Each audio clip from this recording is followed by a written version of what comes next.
Our next session is a fireside chat titled The US, India and the Future of the Indo-Pacific.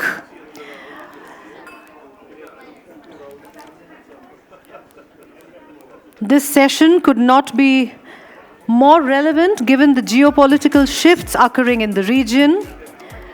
This discussion will focus on the opportunities and challenges in the Indo-Pacific region, where India and the US share a common vision for stability, security, and prosperity. I'm very pleased to welcome Lindsey Ford, Special Assistant to the President and Senior Director for South Asia at the National Security Council, the White House. Ms. Ford has played a pivotal role in shaping US policy in the Indo-Pacific, and her insights today will be invaluable. The session will be moderated by Anja Manuel, Executive Director of the Aspen Security Forum. Please join me in welcoming both Ms. Ford and Ms. Manuel to the stage. Can I have a round of applause for the two ladies, please? Thank you. I hand over the session to Ms. Manuel.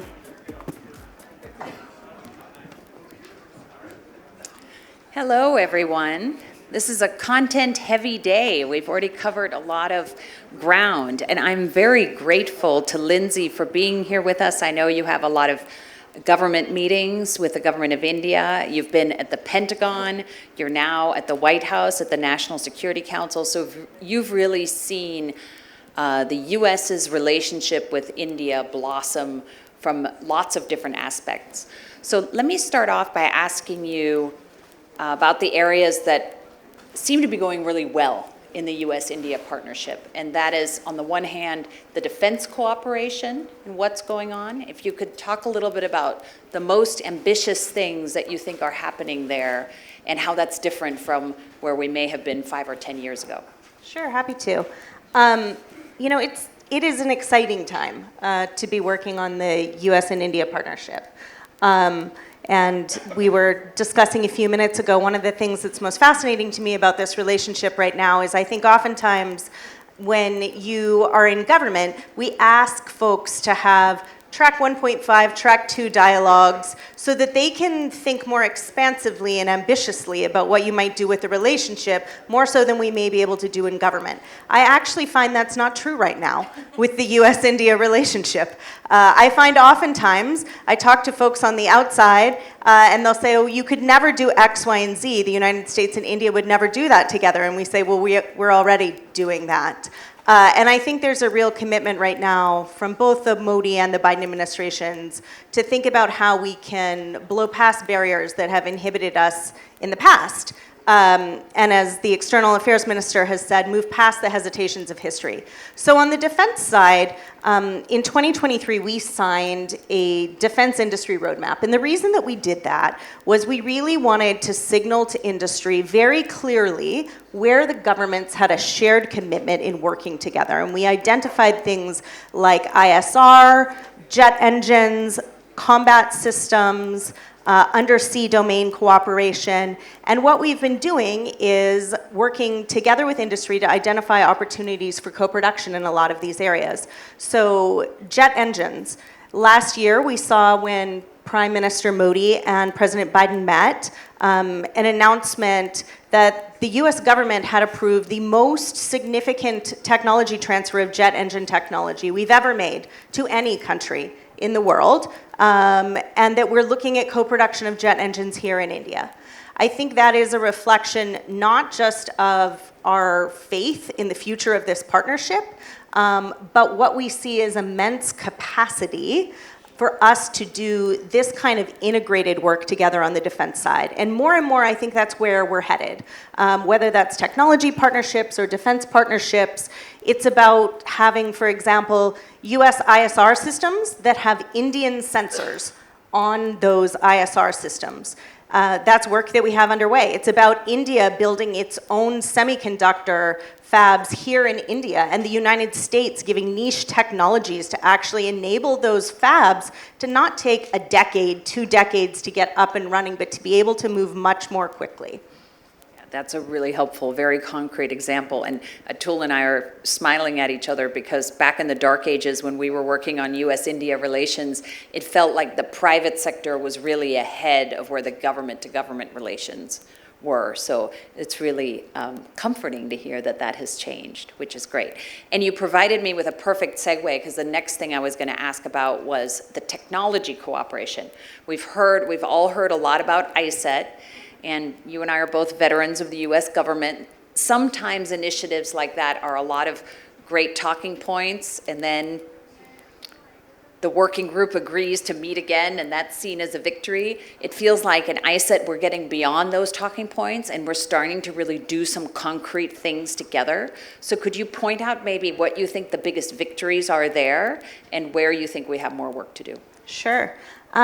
Yeah, iCET, I think, was explicitly designed so that we wouldn't do what governments often do, which is say we're going to work on something, establish a working group, and then hope that maybe 10 years down the line, the working group will have actually produced something.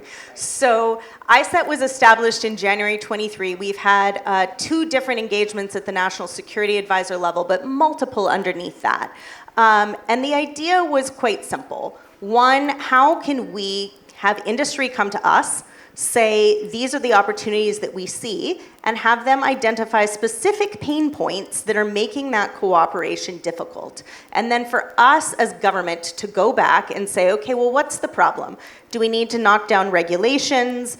Do we need to think about how we lean forward on technology transfer or licensing requests, and to do that in a streamlined way? So we have made a lot of changes. I would point again to the jet engine example that I pointed to. That required the US government to come together across multiple agencies, and rather than letting, various requests simmer somewhere in the bowels of department that no one ever pays any attention to, and linger there for years upon years, to bring those forward and bring them up, and have senior level people actually look at the decision and say, does this make sense? Is it in the interest, the national security interest of the United States? And if it is, we're gonna figure out how to do it, and we're gonna figure out how to approve that quickly. And what I've heard from multiple Indian interlocutors is that Indian companies are beginning to see, as they bring in licensing requests for various things, they're not just getting approved, but they're getting approved more quickly. So that's one of the big things we're trying to do with iCET. The other is looking for public-private partnerships and how we can sort of bring both private sector and public sector money together. And I would point to a few achievements here. One, the National Science Foundation is doing incredible work funding R&D and academic partnerships that are enabling startup and really entrepreneurial kind of research all across India, but across the United States too. It's fascinating if you take a look at it. There are partnerships, research and development partnerships between Indian institutes, American institutes in almost every state in the United States. And that's something that iCET has enabled. And let me just follow up. So these are university-university partnerships or national labs? Both. With the Indian national labs? Yeah, both. Oh, interesting. And so we've got university-to-university tie-ups, but also tie-ups between our labs as well. Mm-hmm. One of the things we actually just launched this past year that we're really excited about, Indus Works. And that was something that we launched in the defense space that essentially we had a lot of small Indian startups saying, hey, we have this cool tech, but in order to scale it, we've actually be able to test it. And we don't necessarily have all the testing facilities or ranges that we need here in India to be able to do that. So we pulled together a consortium that includes US government, but also private academic institutions and companies, about 20 of them now, that said, you know what, we will make our testing facilities open to Indian startups who would like to come here and be able to test their tech as they're further developing it. What kind of technology, what testing? This is dual use for military? Or? Yeah, dual use technologies. So again, that could be anything from ISR to drones, all kinds of technology. That's super interesting. It's interesting because I live out in Silicon Valley. I live in San Francisco. I work with a lot of US tech startups, both very young and fast growing and already big. And the tie up there, as I don't have to tell you, between what's Indian entrepreneurs, American entrepreneurs, it feels like that bridge is already really, really built. And I guess the next bridge that you're now building is between national security-focused technology specifically, where maybe that's not as much the case because it's been restricted. Yeah, is that what you're saying? That is true. I think what we've done, one thing we've done is the Defense Innovation Unit, which is something the Defense Department developed a few years ago to basically say, how can we harness commercial technology, but then bring it in that we might want to use for national security or military purposes. Now we have a tie-up with India's IDEX, so we're looking at Indian startups that are also developing dual-use technology, but we're launching joint challenges. So this last year we launched 2 focused on ISR and maritime domain awareness, where we had both US startups and Indian startups focused on the same challenge, and then we had Indian and US government awarding prizes to those startups to enable them to take that tech forward. So that's one element. Testing is the next. And then obviously contracts with governments so that those startups have not just like the capital to get the tech going, but actually what they need to grow and scale their enterprises. That's super interesting. Thank you. These are really optimistic, positive things. And I have to tell you, 10, 15 years ago when we were working this, none of this would have been possible. So this is really all of you in the room who have had a role in building this great relationship between the US and India. You should give yourselves a round of applause because it feels incremental. Sometimes it even feels glacial, but the progress is real. So it's really comforting to hear that. Let me now ask you about the flip side. You've told me what's going well. What are the areas in the bilateral relationship where you wish we were doing better? So let me point to a couple things. One, I talked about how in iCET we are trying to identify where we need to knock down regulations on both sides. And the reality is I think we are finding ways to do that, but not as fast as we need to, frankly. The US and India, we have the advantage of being large, but sometimes ponderous bureaucracies with enormous... Really? Not the US. Yeah, no. with enormous bureaucracies that don't work in exactly the same ways, and we both find that very frustrating. So one of the things that we've done under iCET is we agreed to establish a strategic trade dialogue that is specifically looking at where are there regulations on both sides that we need to look at streamlining, making more efficient, to actually let our industry work together more effectively. And that's hard. India is very focused on Make in India. The United States is very focused on, Make in America. And we're both going to stay that way. That's the reality. But we've got to figure out a way within that we can work together more easily. And so that is something we're working on. But I think, we've got a lot more to go. The second thing I would point to is resourcing. Look, it is wonderful that we are harnessing our private sectors, but government resources still have a role to play. The budget environment is hard in the United States. The budget environment is hard here in India. And that is something that I think looking forward, we've got to make sure that we are applying our national level resources towards the priorities that we need most in the future. That's not easy. But, I think we've got to both really pay a lot of attention to that, maybe more attention to that in the future. Hear, hear, especially at the Pentagon. I don't think we're going to get much above $850 billion a year, which is the current annual defense budget. Yeah, so you're right. Thank you. Let me now move on from US-India relations specifically to talk about the region a little bit more. Sure. The Quad has become, in the United States, a bipartisan darling. It's one of the few things that you can still do with both Democrats and Republicans. Each administration seems to carry it forward and deepen the relationship between those 4 countries and also broaden the relationship. So what started out pretty narrow as military exercises and better communication has now broadened sort of beyond, well beyond that initial mandate. Can you say a little bit more about what the Quad is currently designed to do, where you think it's going, and then I'll ask you if you think it's maybe trying to do too much. Sure. I think the reason that the Quad has a lot of bipartisan support is we're talking about 4 of the world's largest, most capable democracies. And so it is natural, I think, and obvious that these 4 countries should be working together. And where that was perhaps sometimes happening in an ad hoc way, I think what the Quad is trying to do now is to be much more intentional about how these countries can work together. So in the Biden administration, we elevated the Quad to the leader level, but there are a stunning array now of working groups and specific pillars that the Quad is working on. That's everything from maritime security, one of the signature initiatives of this administration, the Indo-Pacific Maritime Domain Awareness Initiative. How can we bring low-cost, near real-time data to countries, over 20 countries, across the Indo-Pacific region that lets them look at everything from dark shipping to illegal fishing? Vaccines and health security. So 21 to 22, hundreds of millions of free vaccines from Quad countries that we provided across the Indo-Pacific region, and we're continuing to look at how we can do research together on what the next pandemic or the next disease might be. Disaster relief. The Quad really came about in the aftermath of the Indian Ocean tsunami, and saying these kinds of disasters are going to unfortunately keep happening, especially in the Indo-Pacific region.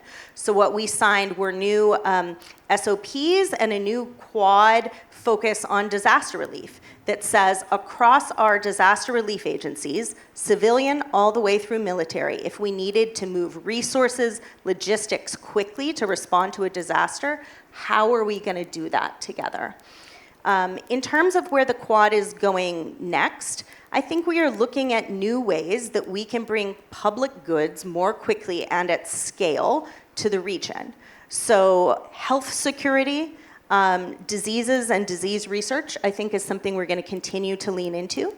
On disaster relief, we have a lot of capacity, but we're not always bringing it together at the same time as effectively as we could.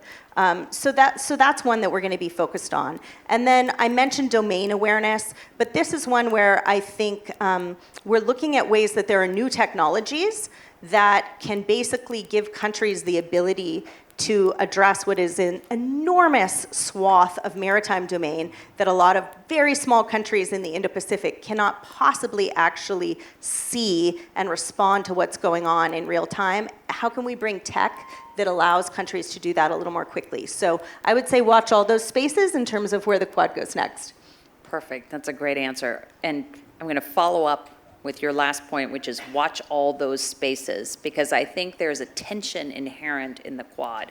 On the one hand, you don't want it to seem too militaristic, too close to a formal alliance, because it will be seen as containing China. And frankly, I think also some other friends and partners of ours in the region, and in Southeast Asia in particular, had some concerns about the more military aspects of the Quad. But the broader you get, the more diffuse you get. And if you're doing everything, are you really doing any of it well? How would you address that? Well, I would say a couple of things. Although the Quad has many working groups, the responsibility for those are distributed across the US government. And so I think there is really an interagency approach to managing all of these Quad work streams, because if you did it in a centralized way, you couldn't possibly pull that off. And second, I think that part of the reason we've seen this work grow is because we've seen all of our Quad partners have a desire to do more together. So it's not simply where the United States might want to do more with Quad partners, but we've had Australia, for example, say, you know, hey, let's look at infrastructure. We're doing infrastructure in the Pacific. Why don't you guys look at what you're doing here in the Indian Ocean or in Southeast Asia, and let's bring it together. So in many cases, it's not even necessarily building something from the ground up, but thinking about how we take work that we're all doing individually and try to bring it together and make it coherent so that the sum is greater than the parts. That's very helpful. Thank you. Let me now broaden it out from there a little bit to all of the different global challenges that the US and India are starting to work on together. And let me put a little bit of a fine point on it. I had some meetings yesterday with Indian government officials, old friends, and I'll put it blunter than they did because Indians are very diplomatic and delicate, but there was a little bit of, well, look, you Americans are looking for our help in the Middle East, you're looking for our help with the Russians, you know for obvious reasons why that's difficult for India, but you've only partially been willing to help us on the China issue. Can we be more concrete? I know there's probably a lot of things you can't say about that space, but if you can talk a little bit about what the US and India should be willing together vis-a-vis China, that would be helpful. I think that, you know, I often say good China policy is not actually about, you know, what you do or say directly with PRC counterparts. It's a bank shot. It has everything to do with how you deal with your allies and partners across the world and in the Indo-Pacific region. So to me, the United States and India, as the world's you know, largest and biggest democracies, what we have to offer is by working together, we can provide alternatives for countries here in the Indo-Pacific, but globally. And I think we are doing it, but there's more that we can do there. So whether that comes down to things like countries in Africa or in Southeast Asia who have enormous energy needs, but perhaps they're looking for alternatives to what they can get coming out of China. Let's look at the US and India. Perhaps we do green manufacturing together right here in India, but what we make here goes elsewhere in the world and gives countries across the global south alternatives at a really competitive price point. That's something that I think we're very focused on. Infrastructure is another one. I think a lot of countries across the Indo-Pacific region are increasingly questioning where it makes sense for them to have PRC investments in part of their critical infrastructure. I think the United States and India have the ability to provide those alternatives, and we are looking at how we can do that. And then finally, I would say when it comes to defense capabilities, you know, oftentimes the United States, we may not be the right choice for some countries in the Indo-Pacific. A lot of times I think we are, but many times India may also be a good choice. And so where are there places where those capabilities can come together and we make sure that countries have what they need and they're not in a situation, as I have sometimes seen, where you have a country like, say, in Southeast Asia that is very concerned about what's happening in the South China Sea, but the only ISR that they can get to see what's going on is ISR they're buying from the Chinese. That makes no sense. And so I think the United States and India can offer those alternatives. Yeah, those are really helpful examples. Let me dig one little deeper on what you said about infrastructure and that the US and India can collaborate on providing infrastructure to other countries in the region. We have Rita Jo Lewis here, the Exim Bank, they're doing really creative things. Can you be a little more specific? Are there projects that we're already doing with India, and in which countries are we doing them? Does it take the form of loans? Does it take the form of grants? Is it physical infrastructure? Is it digital infrastructure? What do you think what are we doing and what should we doing? What should we be doing? Sure. Well, one thing we're looking at right now, I think we are in early days in figuring out how we can sort of bring collective resources to bear on the infrastructure front. But one thing we're looking at right now, the United States and India promised to stand up an Indian Ocean dialogue together. This is one of the commitments that our President and Prime Minister made. And one of the things we're going to be doing in that dialogue is taking a look at what are the infrastructure needs across the Indian Ocean region, and where can we bring capabilities, the Exim Bank, but perhaps our Development Finance Corporation, alongside Indian public and private sector money as well, and whether that is subsea cables, which is something that the Quad and other countries are looking at, whether that is ports, and where the United States and India may be able to provide port development, or whether that's things like 5G, which is something that I think we're looking at in countries like Southeast Asia, where we may be able to help them as they scale up to 5 and 6G in the future. So those are a few of the things we're focused on. Oh, interesting. So, but we would do that, but we don't control any of the companies that create 5 or 6G. Yeah, no, we would partner with Ericsson. What I think we're talking Okay. about is how we can make public-private partnerships together for those kinds of 5G developments. Okay, got it. This is great. Thank you very much. I think we probably have time for 1 or 2 questions from the audience. I will ask the organizers, though. I'm looking at the timer and it keeps changing. You keep adding or taking away time. I have an answer on that. You guys are stars, and the next minister is a little bit late, so we're Just gonna keep going. I like Okay, that as perfect. well. That's great. We'll be tap dancing by More the time end. on the shot clock. It was like, we have 3 minutes. We have 15 minutes. We have 3 minutes. Perfect. We'll take some questions from the audience. Sir, in the back. Good morning. Just a short bit from you. I want to know that in the quad realm, what is it in the supply chain, global supply chains, because that was the issue during the pandemic. It hit the US, it hit our country as well. It hit probably even Japan as well.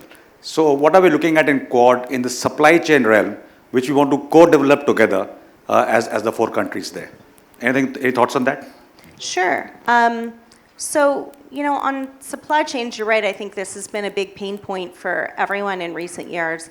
I guess one thing that I would point to that the United States and India are doing, just announced, which supports some of the work that we're doing in the Quad, is we just this past month signed a Security of Supply Agreement, a SOSA agreement, between the Indian MOD and the US Defense Department. What that does and what that enables is that essentially it creates speed. It allows us to prioritize each other. So when India says, hey, this ship, we need the following parts and systems to enable our naval ship to go where it needs to go, instead of maybe being number 135 on the list, if you need that part from the United States, it moves India to the top of the line. And it does the same thing for the United States in India's defense industrial base. Why that matters? I think we've certainly seen some of the challenges that are going on in Europe right now are creating global impacts in terms of defense supply chains that is having ripple effects for the United States, for India, for companies around the globe. This allows us to ensure that we can move much more quickly the production and the parts that we need to each other. And that's something we haven't been able to do before, and I think we'll begin to address those gaps. So that's one example, and that's one we're doing bilaterally, but I think Quad countries are looking at a number of sort of similar bilateral initiatives that will patch some of the holes that we've seen in our supply chains recently. Another question right here. I'll just speak out loud. Thank you. This isn't related to the Quad, but it is related to the emergence of minilaterals in the Indo-Pacific. The most recent, perhaps, being the Indo-Pacific 4. And my question to Lindsey is, how do you see the emergence of minilaterals in this space, and what prompted the rise of the Indo-Pacific 4? Thank you. So, I think people say all the time, is there going to be, or is the United States looking for an Asian NATO? Is the United States trying to replicate NATO in Asia? We constantly say no. I'm not sure anyone believes us, but we just keep saying it all the time. And I think that the rise of... State Department is laughing, for the record. I think the rationale for the rise of minilateral cooperation is just recognizing that in a region this diverse, there are not only any number of challenges that we need to face together, but we don't necessarily all have the same capacity or even interest to focus on every single one of those things together. And so minilaterals are really about saying, hey, come as you are. So you want to work on piracy in Southeast Asia or the Indian Ocean? Great. There's a way that we can do that together. And so we see initiatives in Southeast Asia focused on security in the Strait of Malacca. We have an initiative, Combined Maritime Forces, which India just signed up to this past year, focused on piracy and trafficking in the Indian Ocean region. And what I think that allows us to do is meet partners where they are in addressing challenges collectively. So you don't have to sign on to just one big group or one big coalition that focuses on everything, but you can still have something to contribute. Atul. Thank you. I don't know where the fellow is. I'll just ask. Oh, thank you. Thank you. Sorry, thank you very much. You guys are wonderful. And Lindsey, we're really honored to have the White House in the room, so thank you. I'm going to ask a very provocative question, and I apologize for that. You can I've take been it. trying to be nice to her, so you're going to end that now? So the thing I'm worried about, it's in America, it's in India, it's frankly all around the world, is an absolute voluminous amount of Russian disinformacji and maskirovka that's happening everywhere. And it's very hard for governments to push back and prove that the narrative is so abundantly false. But it has an impact in free and open democratic societies. How do we tackle that together? You're right, Atul. One, I can always count on you for provocative questions. But two, it is something that I think is really, really challenging for governments to get their arms around. And primarily because the platforms where most of this disinformation is happening aren't government-owned. So I think this is a space where increasingly governments are looking at how we can collaborate more closely with private industry. And that is hard because it requires having really difficult conversations about how do you keep a platform still with the openness that I think we would like to see on the internet, but at the same time recognize that that disinformation can spiral very quickly. And oftentimes, by the time governments may be able to respond, it's already essentially a fire online. So there are things that I think government can and is doing, both in private conversations, but in being very clear at times where we are seeing disinformation take place online. And governments are calling that out, and we are addressing oftentimes the sources behind that disinformation. So that's something on the government side we're being much more proactive about. But we've got to work with online content moderators as well about how they begin to flag that disinformation also. That's a great note to end on. Lindsey, thank you for all the work you're doing. This was a masterclass, and those of us who've been in the U.S. government are eternally grateful to you and your team for burning the midnight oil on behalf of U.S.-India relations. Thank you. Thanks so much.